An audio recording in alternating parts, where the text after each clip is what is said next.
चुनाव को हम लोग चुनाव की रणनीति यही है कि पिछला जो 1 साल कार्यकाल रहा, एक विधायक होने के बाद भी जिन मुद्दों को जितनी मुखर होकर प्रखरता के साथ मैंने विधानसभा के पटल पर रखा, इसका चर्चा पूरे राज्य में है कि एक नया विधायक, नए पढ़े लिखे युवा जो राजनीति में अपनी अलग छाप बनाकर राजनीति में आए हैं, कहीं ना कहीं वो किसी भी बिना डर के, बिना खौफ के अपनी आवाज को, जनता की आवाज को सदन के भीतर प्रेजेंट कर रहे हैं। इससे कहीं ना कहीं झारखंड की राजनीति में एक इम्पैक्ट पड़ा है। तो हमें लगता है कि उसके आधार पर हम लोग घाटशिला के चुनाव में भी लड़ेंगे कि अब आवश्यकता है कि ऐसे युवाओं के हाथों में बागडोर सौंपी जाए जो सक्षम हो जनता की लड़ाई को लड़ने के लिए। एक सवाल है, आप सारथी कौन बन रहे हैं इनके चुनाव में रामदास मुर्मू जी के? देखिए जनता, कुरुक्षेत्र में देखिए रामदास मुर्मू जी निसंदेह एक महारथी के रूप में, एक रथी के रूप में आए हैं घाटशिला के चुनाव में। सारथी यहाँ की जनता है और चूंकि अभी तक जो हम लोग का चुनावी कैंपेन रहा है, चुनावी प्रदर्शन रहा है, वह जनता के कारण ही रहा है, चाहे आर्थिक रूप से हो या उसे वोट में तब्दील करना हो। तो हमारे लिए जनता सर्वोपरि है और हम लोग आशा करते हैं उनके आशीर्वाद से घाटशिला में हम लोग अच्छा। आपसे क्या योगदान मिल सकता है उसको चुनाव में?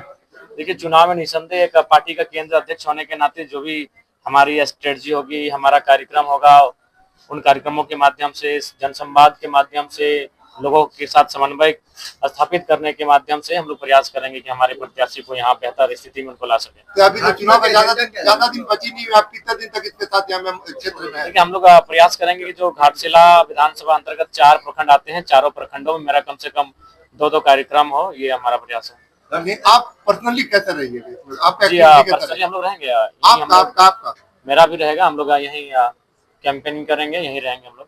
जनाब जी, घाटशिला चुनाव में घाटशिला का जो एजेंडा है वो क्या रहेगा आपका? देखिए घाटशिला के बहुत सारे स्थानीय एजेंडे हैं, चाहे शिक्षा, स्वास्थ्य की बात हो, जनप्रतिनिधि का जनता से जुड़ाव की बात हो, आसपास में कई औद्योगिक क्षेत्र हैं जहाँ स्थानीय लोगों, विशेषकर आदिवासी समुदाय के साथ दुर्व्यवहार की बात हो, जमीनों के अधिग्रहण के बाद उन्हें मजदूरी के लिए ना रखा जाना, कई ऐसे अनगिनत मुद्दे हैं जिनको लेकर हम घाटशिला के चुनावी रणसमर में दिखेंगे। विपक्ष को किस रूप में देख रही है? लेकिन निसंदेह हम लोग सच्चाई पे बात करते हैं। विपक्ष कहीं ना कहीं एक नई पार्टी की अपेक्षा में तुलना में काफी सशक्त है, मजबूत है। दोनों ही जो विपक्षी दल हैं वो राजनीतिक रूप से, आर्थिक रूप से, सामाजिक रूप से, सांगठनिक रूप से हमसे काफी आगे है, लेकिन हमारे पास युवाओं का जुनून है, वही जुनून हमें उनके करीब लेके जाएगा। जी हम लोग पूरी ऊर्जा और ताकत के साथ लड़ेंगे, अकेले ही है। जयराम जी, 2 टाइगर का यहाँ पे घाटशिला में आगमन हो गया, शिकार कौन हो? देखिए अब यहाँ शिकार किसी का नहीं होगा, सबका अपना अपना कार्य है। जनता तय करेगी कि उन्हें अपना नेतृत्व किस रूप में चुनना है।